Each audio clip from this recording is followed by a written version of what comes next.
नमस्कार, आप देख रहे हैं म्यूचुअल फंड शो, हमारा वीकली शो जिसमें म्यूचुअल फंड इंडस्ट्री का जायजा लेने के साथ साथ आपके प्रॉब्लम्स के सॉल्यूशन बताते हैं। आपको पोर्टफोलियो प्लानिंग के ऊपर कोई दिक्कत फेस कर रहे हो आप, या फिर आप नया पोर्टफोलियो बनाना चाहते हो, म्यूचुअल फंड पर आप निवेश करना चाहते हो, म्यूचुअल फंड्स में जानना चाहते हो कौन से म्यूचुअल फंड्स आपको जोरदार रिटर्न दिलाएंगे, इन सभी मुद्दों पर चर्चा करेंगे। और आज बाजार के खास जानकार हमारे साथ जुड़े हैं हर्षवर्धन रुंगटा जी, रुंगटा सिक्योरिटीज से हमारे साथ मौजूद हैं स्टूडियो में। रुंगटा साहब नमस्कार, स्वागत है आपका जी बिजनेस में। सबसे पहले दर्शकों को बता दें किस तरीके से वो शो का हिस्सा बन सकते हैं और अपने म्यूचुअल फंड से जुड़े कोई भी प्रश्न हो, पोर्टफोलियो प्लानिंग पे वो राय लेना चाहते हो बाजार के एक्सपर्ट से, तो तरीका काफी सिंपल है। आपको या तो हमें ईमेल लिख सकते हैं आप, या फिर आप मोबाइल के टेक्स्ट राइटिंग मैसेज बॉक्स में जाकर हम एक एसएमएस कर सकते हैं। ईमेल के लिए आप हमें हमारा ईमेल आईडी नोट करें, fund@zenetwork.com ईमेल आईडी है। डिटेल प्रश्न लिखकर भेजें, पूरा पोर्टफोलियो लिखकर भेज सकते हैं, या फिर कोई भी म्यूचुअल फंड से जुड़ा हुआ प्रश्न लिखकर भेज सकते हैं fund@zenetwork.com पर। इसके अलावा आप हमें एसएमएस भी कर सकते हैं, मोबाइल के टेक्स्ट राइटिंग मैसेज बॉक्स में जाएं, पहले फंड लिखें, उसके बाद अपना सवाल हमें लिखकर भेज दें 57575 पर।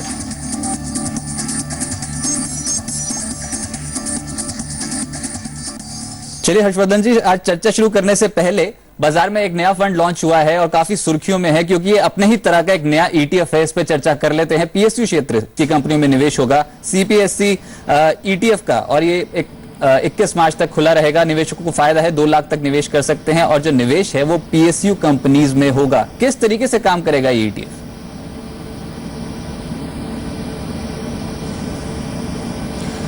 वेल रजत, अगर हम देखें तो ये सरकार का एक इंस्ट्रूमेंट है जिसके थ्रू ये अपने जो होल्डिंग्स हैं पब्लिक सेक्टर एंटरप्राइजेस में, पीएसयू कंपनीज में, वो डाइवेस्ट करेंगी। पहले जो इनके पास ऑप्शन था वो था कि वो आईपीओ लाते या कोई फॉलो ऑन पब्लिक ऑफर लाते और मार्केट की टाइमिंग करके एक एक कंपनी के इशू वो बाजार में निवेशकों को देते। लेकिन एक ईटीएफ का सुझाव लगभग 1-1.5 साल से चल रहा था और आज ये फाइनली लॉन्च हो चुका है। हमने देखा कि कल जो एंकर इन्वेस्टर्स के लिए जो खुला था उसमें उन्हें बहुत अच्छा रिस्पांस मिला। 900 करोड़ का उनका टारगेट था, जिसमें 853 करोड़ के आसपास उन्हें ऑलरेडी एप्लीकेशन मिल गई है। मोटा मोटी अगर हम देखें तो ये फंड, ये जो एक ईटीएफ बनाया है, ये 10 कंपनियों को लेके बना है। जो सारी 10 कंपनीज हैं वो ब्लू चिप कंपनीज हैं, और इसमें जो 4 कंपनीज हैं उनका जो वेटेज है वो लगभग 70% तक आता है। तो जब आप निवेश करते हैं, आपका 70% पैसे जो है वो 4 कंपनीज में ही डिवाइड होते हैं, ओएनजीसी, गेल, कोल इंडिया और आरईसी। और अगर हमें पूरा कंस्ट्रक्शन देखें, पूरी 10 कंपनीज का जो कंस्ट्रक्शन है वो प्राइमरीली एनर्जी सेक्टर के लिए फोकस किया गया है। और हम देखेंगे जो वैल्यूएशंस हैं, पीएसयू सेक्टर ने जो कंपनीज की वैल्यूएशन हमने पिछले 1-1.5 साल में देखी है वो अंडर वैल्यूड रहा है। एक अपॉर्चुनिटी है जिसमें आप एक under valued public sector enterprises की कंपनीज में निवेश कर सकते हैं। और जैसे ही इलेक्शन खत्म होगा उसमें हम देखेंगे कि अगर कोई स्टेबल सरकार आती है, अगर जो इकोनॉमिक पॉलिसीज हैं और जो पॉलिटिकल सिचुएशन अगर स्टेबलाइज होता है, तो आप देखेंगे कि बाजार में तेजी आएगी, और बाजार में जो तेजी आएगी उसका फायदा आप ये कंपनीज में वैल्यूएशन के तौर पे देख सकते हैं, जिसका डायरेक्ट बेनिफिट जो है वो इन्वेस्टर्स को मिलेगा। अगर हम ये न्यू फंड ऑफर के टाइम में जो अभी इशू चल रहा है, उस समय अगर कोई निवेशक इन्वेस्ट करता है तो 2 फायदे और दिए गए हैं। एक है कि आप जब इन्वेस्ट करते हैं, जो भी उसका वैल्यू गिरा जाएगा, आपको 5% डिस्काउंट मिलता है इन्वेस्टर्स को। इसके अलावा अगर 1 साल तक होल्ड करते हैं, एनएफओ के पीरियड से लेकर 1 साल तक जब होल्ड करते हैं, उसमें आपको एक लॉयल्टी बोनस दिया जाएगा जो है 1 यूनिट मिलेगा अगर आप 15 यूनिट होल्ड कर रहे हैं तो अगर हम इसका टोटल बेनिफिट्स देखें तो लगभग 11.66% आता है। तो अगर हम एक इंटरप्रिटेशन लेते हैं रिटेल इन्वेस्टर की तरफ से कि इसका फायदा एक्चुअल क्या है, आप देखेंगे कि अगर 1 साल में इसकी वैल्यूएशन अगर 11.66% से घटती है, मार्केट गिरता है और इसकी वैल्यूएशन घटती है, तो भी आपका उतना तक आपका प्रोटेक्टेड है। 11.66% तक तो आपको कोई नुकसान होगा नहीं जी। एक प्लस हमने लास्ट 1 साल में ये भी देखा है कि मेरा कि ये जो ईटीएफ है इसमें जो कंपनीज बताई गई हैं, इन कंपनीज में अगर आप एक शेयर में भी इन्वेस्टमेंट कर दें और बीएसयू पीएसयू इंडेक्स के मुकाबले इसका परफॉर्मेंस देखें, तो इन कंपनीज ये जो नेट पोर्टफोलियो बनाया गया है, ये जो नेट इंडेक्स है, इसका जो रिटर्न है पास में वो इतना ज्यादा आकर्षक है नहीं। उसने अंडर परफॉर्म किया है बीएसयू पीएसयू इंडेक्स को। तो उसको कैसे देखते हैं आप? क्या ये सरकार के लिए एक एग्जिट रूट की तरह तो नहीं बन जाएगा ये वाला? और क्या निवेशकों को इसमें कहीं फंसते हुए तो नजर नहीं आएंगे? क्योंकि पीएसयू क्षेत्र की जो कंपनियां हैं वहां पर जो रफ्तार है जो रिटर्न्स की वो काफी कम रहती है आमतौर पर।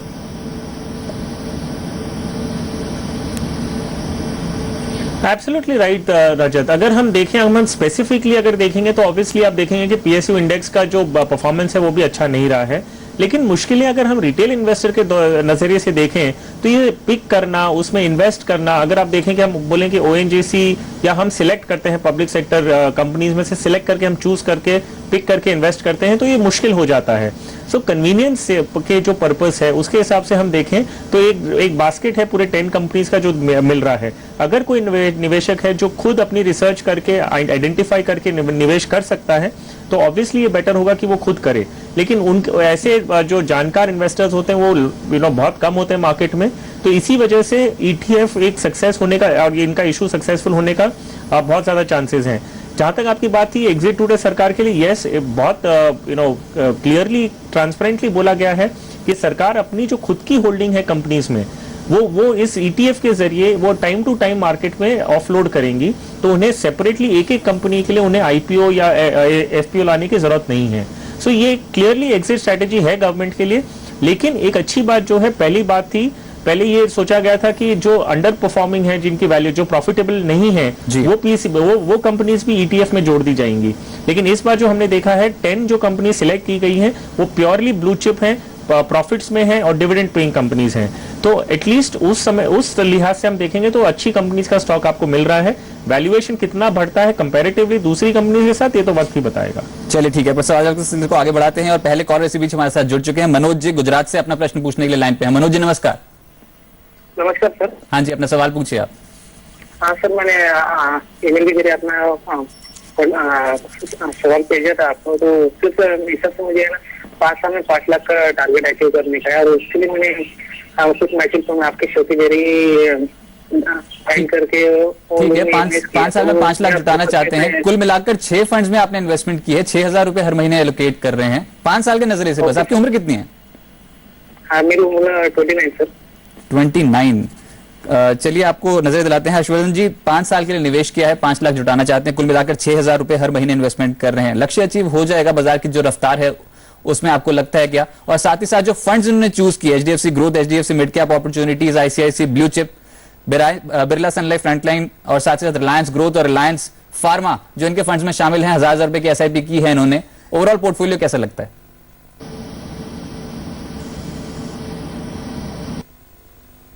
वेल मनोज जी, आपने जो इन्वेस्टमेंट किया है वो 6,000 रुपया जो हर महीने का है, अगर हम 14% से अगर ये ग्रोथ अज्यूम करते हैं नेक्स्ट 5 इयर्स में, तो आपका जो टारगेट है वो फुलफिल हो जाएगा।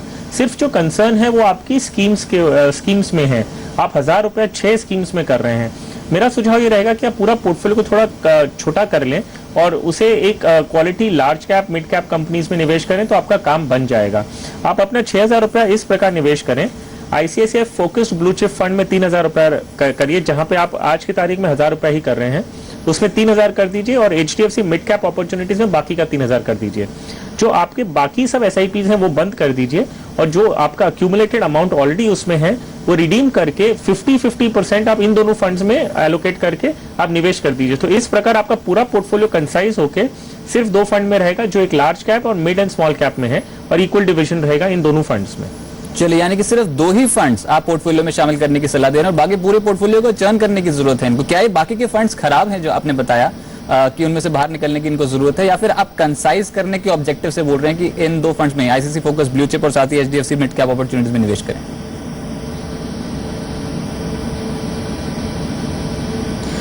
रजत, 2 कारण हैं। एक है कि अगर 1,000 रुपए आप 6 स्कीम्स में करने की आपको जरूरत नहीं है, आप 2 स्कीम्स में करते हैं, आपका जो डाइवर्सिफिकेशन का पर्पस है वो फुलफिल हो जाता है। तो कंसाइज करने का ऑब्जेक्टिव डेफिनेटली एक है।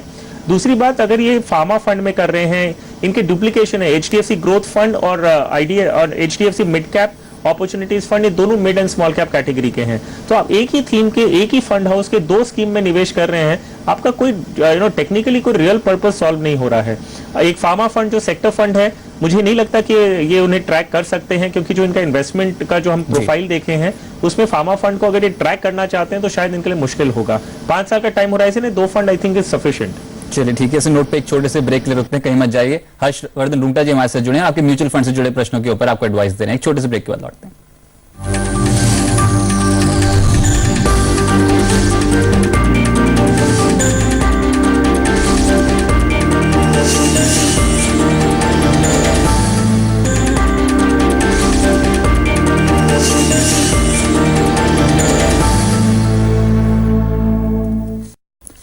आप देख रहे हैं म्यूचुअल फंड शो और हर्षवर्धन रुंगटा जी हमारे साथ जुड़े हैं रुंगटा सिक्योरिटीज के, और आपकी मदद कर रहे हैं पोर्टफोलियो प्लानिंग में, और साथ ही आपको बता रहे हैं कौन से म्यूचुअल फंड्स आपके पोर्टफोलियो में होने चाहिए जो जोरदार रिटर्न्स आने वाले समय में आपको देंगे। अगर आप भी शो का हिस्सा बनना चाहते हैं, अपने प्रश्न हमारे पास भेजना चाहते हैं, एक्सपर्ट एडवाइस लेना चाहते हैं, तो fund@zenetwork.com हमारा ईमेल आईडी है। डिटेल प्रश्न लिखकर भेजें, अपना पूरा पोर्टफोलियो लिखें, या फिर आप किसी भी म्यूचुअल फंड्स पे सवाल पूछ सकते हैं। साथ ही साथ आप हमें SMS कर दें, मोबाइल के टेक्स्ट राइटिंग मैसेज बॉक्स में जाएं, पहले फंड लिखें, उसके बाद अपना सवाल लिखकर भेज दें 57575 पर। कपिल जी से बात करते हैं, गुड़गांव से हमारे साथ मौजूद हैं। कपिल जी नमस्कार। नमस्कार रजत जी। हाँ जी, अपना सवाल पूछिए आप। सर मेरे दो सवाल हैं हर्षवर्धन जी के लिए। हाँ जी। पहला सवाल है सर मेरा कि मैंने 2,000 रुपए के 2 सिप लिए हुए हैं 25 साल के लिए। एक रिलायंस बैंकिंग फंड में इन्वेस्ट किया हुआ है और इक्विटी अपॉर्चुनिटी फंड HDFC में किया हुआ है। सो ये दोनों फंड का मुझे को फ्यूचर अपॉर्चुनिटीज पता करनी थी कैसी हैं 25 साल के लिए। और दूसरा मेरा सवाल है कि मैं 2,000 रुपए के और सिप इन्वेस्ट करना चाहता हूँ, तो उसमें किसमें कराऊं? अच्छा, टेन्योर के बताया आपने, लंबी अवधि के लिए इन्वेस्टमेंट किया है ना आपने? हाँ जी, 25 साल के लिए। वो ये तो काफी लंबी अवधि का नजरिया है आपका। आपकी उम्र आपने लिख के भेजी 35 साल। हाँ जी सर। ठीक है। रुंगटा साहब, ये जो दो फंड्स है रिलायंस बैंकिंग, हालांकि रिटर्न्स इतने अच्छे बैंकिंग सेक्टर में नहीं मिले हैं पिछले अगर 2-3 सालों का ट्रैक रिकॉर्ड देखें तो, पर रिलायंस बैंकिंग कैसा फंड है? HDFC मिड कैप अपॉर्चुनिटीज आप पहले ही बता चुके हैं, काफी बेहतर फंड है। पर ओवरऑल अगर आप इनको नया पोर्टफोलियो कुछ कंस्ट्रक्ट करना हो, 2,000 रुपए की SIP इन दो फंड्स में है, और भी 2,000 रुपए की SIP कर सकते हैं ये, तो किस तरीके से आगे बढ़ना चाहिए? टेन्योर 25 साल का है।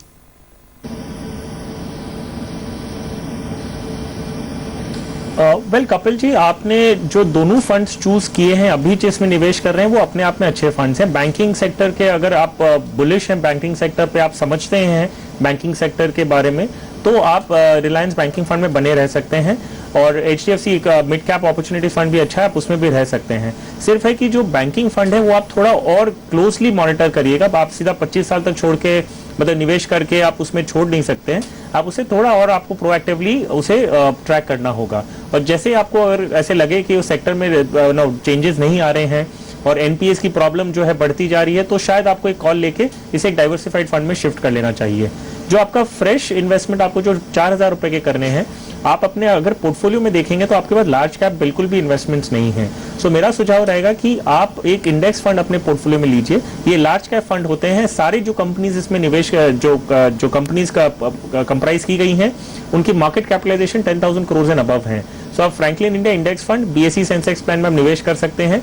ये इजी होते हैं मैनेज करने के लिए, ट्रैक करने के लिए आप, और इस फंड में आप पूरे 25 साल तक बने रह सकते हैं। तो एंड में जब हम देखेंगे ये सब करने के बाद आपका जो पोर्टफोलियो होगा, 50% आपका लार्ज कैप कंपनीज में होगा, 25% एक आपका mid cap and small cap companies में है, एंड 25% आपका बैंकिंग फंड में है, जो आपको थोड़ा और केयरफुली ट्रैक करना है। आप जब तक कंफर्टेबल उससे बने रहें, नहीं हो तो फिर डाइवर्सिफाइड फंड में शिफ्ट कर लीजिएगा। एक नजरिया और लेना चाहूंगा आपसे रुंगटा साहब, जिस तरीके से बाजार अभी चल रहा है, क्या आपको लगता है इंटरेस्ट सेंसिटिव स्पेस अभी ज्यादा तेज दौड़ लगा सकता है? तो क्या अगर इस बैंकिंग फंड में बने रहेंगे तो फायदा होगा, या फिर इलेक्शन की और जो रैली देखी थी हमने वो कहीं ना कहीं डाइल्यूट होती हुई नजर आ रही है आपको? रिकॉर्ड हाई पे कामकाज कर रहे हैं और बैंकिंग काउंटर्स आउट परफॉर्म कर रहे हैं।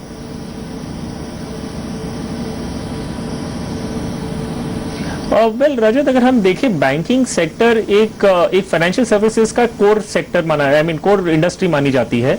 So growth obviously banking sector में रहेंगे, एट द सेम टाइम उनके चैलेंजेस भी हैं। आप देखिए कि NPS का जो हम प्रॉब्लम अभी देख रहे हैं वो प्राइसेस में फैक्टर इन कर दिया गया है। अगर हम PSU बैंक्स की तरफ देखें तो बुक वैल्यू पे भी ट्रेड नहीं कर रहे हैं। सो अगर कोई चेंजेस होते हैं तो आपको एक्सपोनेंशियल ग्रोथ दिख सकती है। तो जब भी आप सेक्टर फंड में निवेश करते हैं, आपको या तो ये हाई रिस्क फंड होते हैं, आपको या तो एक्सपोनेंशियल प्रॉफिट्स मिल सकता है या तो आपको बहुत ज्यादा नुकसान भी हो सकता है। बट आई थिंक जब ये इन्होंने चूज किया है या कोई भी इन्वेस्टर चूज करता है सेक्टर फंड में निवेश करने के लिए, नाम से ही आप जानते हैं कि बैंकिंग सेक्टर फंड है। सो आप इसमें कॉन्शियस डिसीजन ले रहे हैं। अगर टर्न अराउंड होता है तो इन्हें प्रॉफिट्स होगी। तो अगर ये रिस्क लेके और रिस्क लेना चाहते हैं और ट्रैक कर सकते हैं तब बने रहें, नहीं तो जैसे मेरा सुझाव था कि एक डाइवर्सिफाइड इक्विटी फंड में निवेश करें जिसमें बैंकिंग भी इन्वेस्टमेंट के रूप में होता है। चलिए ठीक है, पर मधु प्रसाद जी से भी बात कर लेते हैं, उत्तराखंड से हमारे साथ लाइन पे मौजूद है। मधु जी नमस्कार। नमस्कार सर। नमस्कार। हाँ जी, आपने म्यूचुअल फंड्स पे कोई सवाल भेजा था हमें, आप बताएं आप क्या पूछना चाहते हैं? हाँ सर, मैं गवर्नमेंट स्कूल में टीचर हूँ जी। और सर मैंने जो है 2 साल पूछना चाहता हूँ मैं आपसे। जी, जैसा कि मैं यहाँ पर देख पा रहा हूँ, HDFC top 200, Reliance small cap, ICICI gold, इन फंड्स में आपने इन्वेस्टमेंट किया और कोटक गोल्ड ETF भी आप हर महीने लेते चले जा रहे हैं धीरे धीरे। जी जी जी जी जी सर। अच्छा, ये नजर, इनमें बना रहा हूँ मैं, जो 3 साल से जब ले रहा हूँ इनको। अच्छा, ऑलरेडी आप काफी लंबे समय से ले रहे हैं, पर लंबी अवधि का नजरिया है ना, आप लंबे समय तक रुक सकते हैं। जी जी सर, लंबे समय का सर। अच्छा, पर ये जो आपने पोर्टफोलियो बनाया है, इसमें शेयर बाजार में इन्वेस्टमेंट कम हो रहा है, गोल्ड में ज्यादा हो रहा है, ये आपको पता होगा। कम से कम 5,000 के करीब आप हर महीने में सोने में इन्वेस्टमेंट कर देते हैं। जी जी। चलिए फिर आपको बताते हैं कि किस तरीके से रणनीति है। क्या ये रणनीति ठीक है? इक्विटी में एलोकेशन कम है, गोल्ड में एलोकेशन ज्यादा है हर महीने जो ये कर रहे हैं। रुंगटा साहब, इसको ठीक कैसे किया जाए पोर्टफोलियो को?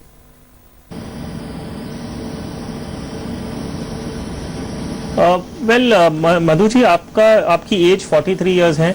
आप गोल्ड में आपका जो इन्वेस्टमेंट हो रहा है वो हर महीने का 5,000 हो रहा है, और इक्विटीज में जो आपका निवेश हो रहा है वो 3,000 रुपया हो रहा है। तो आई डोंट नो कि आपने एलोकेशन किस प्रकार किया है, लेकिन अगर आप कंफर्टेबल हैं तब ठीक है। सिर्फ आपके जो फंड्स के जो सिलेक्शन है, इक्विटी फंड्स की हम पहले बात करते हैं, आप HDFC टॉप 200 में बने रह सकते हैं, लेकिन आप रिलायंस स्मॉल कैप फंड को बंद करके आप वो जो एलोकेशन है, उतना पैसा जो है वो आप IDFC प्रीमियर इक्विटी फंड में करें, वो आपके लिए बेटर होगा। अगर हम गोल्ड की तरफ आपका जो एलोकेशन देखें, आप 2,000 रुपए ICICI गोल्ड फंड में निवेश कर रहे हैं, और 1 यूनिट आप हर महीने स्टॉक एक्सचेंज से डायरेक्टली आप कोटक के ETF में निवेश कर रहे हैं। सो मधु जी, सिर्फ आपको इतना कहना है कि गोल्ड फंड भी इवेंचुअली जाके ETF से ही खरीदता है। सो एक डबल लेयर्ड होता है, जिसमें उसकी वजह से कॉस्ट ज्यादा होता है।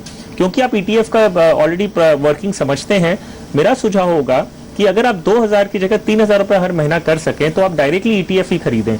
अगर वो नहीं कर सकते तब आपको गोल्ड फंड के थ्रू ही जाना होगा, क्योंकि जब आप एक्सचेंज पे खरीदते हैं आपको 1 यूनिट खरीदना होगा, तो 1 यूनिट लगभग 3,000 रुपए के आसपास है। ठीक है। तो अगर आप गोल्ड ICICI गोल्ड फंड का SIP 2,000 रुपए का बंद करते हैं, तब आप गोल्ड ETF में 2 यूनिट कर लीजिए, और अगर आप 3,000 रुपए नहीं बढ़ा सकते तब आप 2,000 करके आप बने रहिए। तो ये एलोकेशन के हिसाब से दोनों फंड ठीक है। सिर्फ अगर ETF की तरफ आप पूरा अमाउंट कर सके तो आपके लिए बेहतर होगा, नहीं है तो आप कंटिन्यू कर सकते हैं।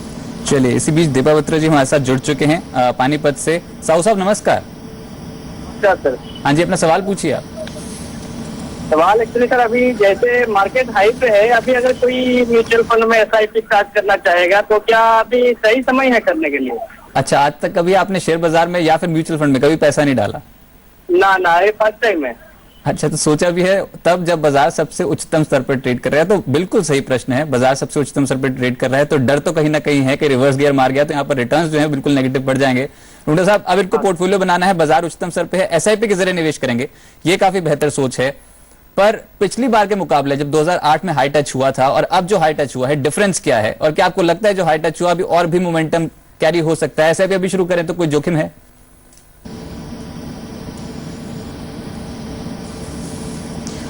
वेल रजत, अगर हम 2008 के मार्केट के लेवल्स की बात करें और हम आज की 2014 में जब 22,000 के आसपास ये है तब की बात करें, तो अगर हम ये जो PE और वगैरह के हम कैलकुलेशंस करते हैं तो लगभग सेम लेवल्स पे हैं। सो ये एक इशू हमेशा ही इन्वेस्टर्स के रहेगा कि मार्केट आज हाई लेवल पे है तो मैं निवेश करना शुरू करूं क्या? तो या तो ये डर की वजह से भी हो सकता है, या तो एक अपॉर्चुनिटी देख के भी हो सकता है कि मार्केट चलना शुरू किया है।